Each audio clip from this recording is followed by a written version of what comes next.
Assalamualaikum warahmatullahi wabarakatuh. Bersama Om Son dalam channel Islambul Aquatic. Nah, saat ini saya berada di pinggir kolam ya. Ada satu pertanyaan gini ya, bisakah kolam koi itu jernih tanpa adanya filter ya? Jawabannya adalah bisa. Nah, caranya gimana? Mari kita lihat ya. Oke ya, inilah penampakan kolam koi. Sebenarnya memang tidak bagus kolamnya, karena di sini memang kolam koi tradisional, tidak seperti di taman-taman atau di rumah para penghobi ya. Karena memang tujuannya ini hanya dijadikan indukan ya. Nah, ini kedalaman air itu sebenarnya 1 meter lebih, tapi kita masih bisa melihat dasarnya ya, karena memang airnya jernih. Nah, ini tampak ikan-ikan koinya. Nah, coba sambil kita kasih makan.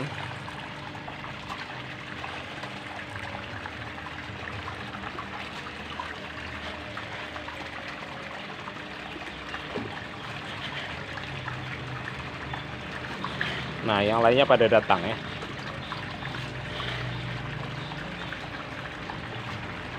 Ini kolam tanpa filter ya. Tidak ada proses filtrasi di sini. Nah, di sini hanya kita isi saja dengan air ya. Nah, di sini tampak adanya pipa paralon di sebelah kiri ini ya. Ini mengisi air ke sana ya. Coba kita lihat ya, bagian pengisian airnya.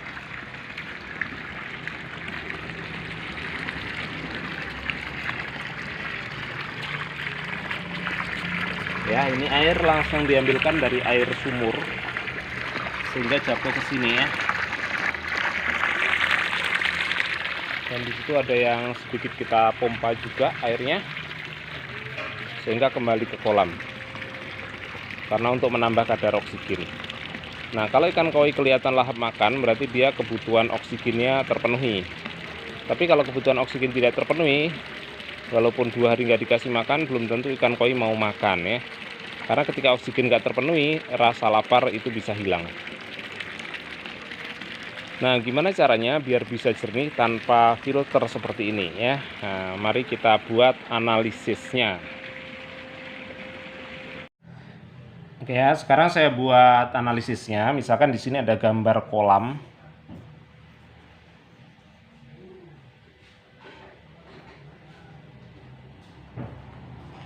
Ini aja ya, gambar sederhana. Nah, di sini ada lubang pembuangan air ya. Berupa paralon gitu ya. Nah, terus nanti biasanya paralon terhubung ke bawah. Dan air akan mengalir di sini ya. Keluar ya gitu. Masuk ke sungai atau kemana terserah ya. Nah, sekarang ini ya, kalau misalkan ini kita isi air ya. Ini tentunya paralon bisa dengan mudah kita cabut atau kita ini ya. Nah, ini kita isi air. Di sini ada air. Nah, airnya bisa sampai ketinggian berapa? Ya, tentunya ketinggiannya paling tinggi di sini ya. Setinggi bagian atas paralon. Nah, itu. Nah, sekarang ini ya. Kotoran pada kolam itu ada 3 macam. Ada yang tenggelam, ada yang terapung, ada yang melayang ya gitu. Lihat aja nanti hukum Archimedes ya gitu. Nah, sekarang ini di sini ini misalkan kita isi dengan air ya, air dari sumur yang kita pompa ya gitu. Nah, masuk ke sini, apa jadinya? Jadinya nanti air akan berada di sini dan di sini kelebihannya akan tumpah. Kalau tumpah, air yang ada di permukaan otomatis akan jatuh ya gitu. Yang ada di permukaan akan jatuh. Nah, tapi ini kolam tidak akan bisa berjernih karena gini, kadang air yang ada di bawah ini, terutama yang paling ada di dasarnya yang tenggelam itu nggak akan bisa keluar ya gitu. Dan biasanya yang di bawah ini juga kalau ikan koi lewat bisa teraduk-aduk sehingga nanti pada penerbangan di sini ya tetap tidak akan bisa bersih ya gitu. Walaupun ini kecepatan tinggi, maka di sini air yang di bawah harus terserap. Tapi kalau misalkan ini paralon kita lubangi, maka nanti ini air masuk ke sini ya, airnya akan habis bisa-bisa ya. Apalagi ketika pompanya nanti di sini mati, maka air akan habis. Kita harus mengkondisikan seandainya nanti listrik mati, ini pompa mati, maka nanti airnya nggak habis. Berarti ini ketinggiannya harus tetap segini. Ya, masalah agak pendek, masalah agak lebih tinggi terserah. Tapi di sini harus kita susun supaya air yang di sini mencukupi untuk kebutuhan ikan koi. Nah, berarti kita butuh lubang di bawah, tapi jangan paralon ini yang dilubangi. Nah, maka nanti di sini kita pasang paralon baru ya. Saya kasih yang ekstrim aja ya, anggap aja paralonnya besar banget. Pokoknya paralon yang lebih besar dari yang di tengah, tidak harus yang se ekstrim ini gitu ya. Nah, apa gunanya paralon ini? Nah, ini paralon akan kita lubangi di sini ya. Ini ada lubang, ada lubang, ada lubang, dan seterusnya ya.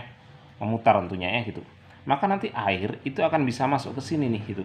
Kalau masuk ke sini gerakannya gimana nih? Tentunya nanti akan bergerak ke atas, dan setelah dari atas nanti dia akan menuju ke bawah melalui paralon yang ada di dalam. Paralon tengah dan keluar ke sini. Otomatis air yang ada di bawah ini akan kesedot ya gitu. Kalau kesedot berarti kotoran yang ada di bawah nanti akan ikut terbawa ya, termasuk kotoran-kotoran yang melayang di sini juga ya gitu. Nah, jadi dengan demikian semakin cepat aliran di sini, maka nanti kolam akan nampak makin jernih ya gitu. Kalau kurang jernih mungkin pemandian di sini yang kurang ya gitu. Nah, yang tenggelam itu lebih mudah, yang melayang juga, kotoran yang melayang-layang itu lebih mudah lewat bawah ya, tidak lewat atas. Yang lewat atas itu hanya yang terapung. Nah, terus gimana cara bersihinnya atas? Nah, sesekali ya, ini bisa kita cabut nanti paralon besarnya, sehingga yang ada di atas nanti akan keluar gitu ya. Kita bisa nyabut 1 jam aja atau berapa ya. Dan biasanya lebih cocok mencabut paralon besar ini ketika siang hari, karena ada kalanya kotoran-kotoran ini akan naik ke atas ketika kena panas matahari. Nah, terus jangan lupa ketika memberi makan ikan ya, pakan ikan kan rata-rata terapung ya. Jadi kalau kita lempar nanti terapung, itu seperti kotoran yang terapung. Jadi kalau paralon besar sampai dibuka, nanti pakannya akan jatuh ke sini semua padaannya itu. Sebagian besar ya, nggak akan semua, sebagian dari makan ikannya itu. Nah, sangat sayang, maka jangan lupa ketika memberi makan, paralon besar ini harus kita pasang ya. Sekarang mari kita lihat seperti apa sih contohnya. Nah, sekarang kita kembali ke kolam lagi ya. Nah, ini kita lihat. Ini paralon besarnya yang berwarna putih ya. Sementara di dalamnya ada paralon yang lebih kecil. Nah, ini nanti keluarannya ke sana. Tentunya ikan koinya tidak akan terbawa ya, karena lubang-lubangnya ya tentu saja lebih kecil daripada ikan koinya. Nah, sekarang saya coba mencabut paralon ini.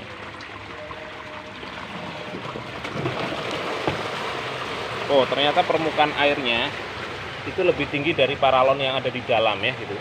Jadi ini belum menyedot kotoran yang ada di permukaan nanti.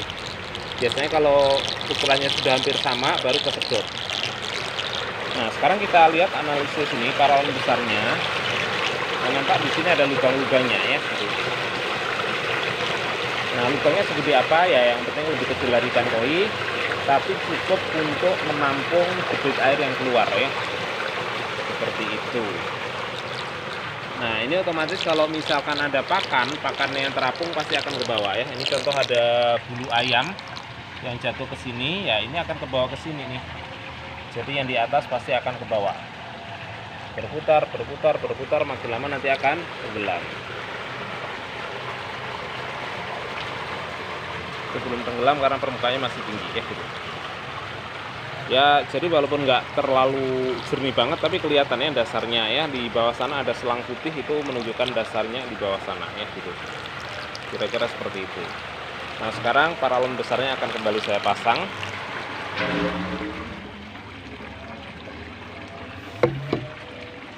Oh ya, ini pompa yang saya pakai sebenarnya hanya 70 watt, tapi debitnya cukup kenceng.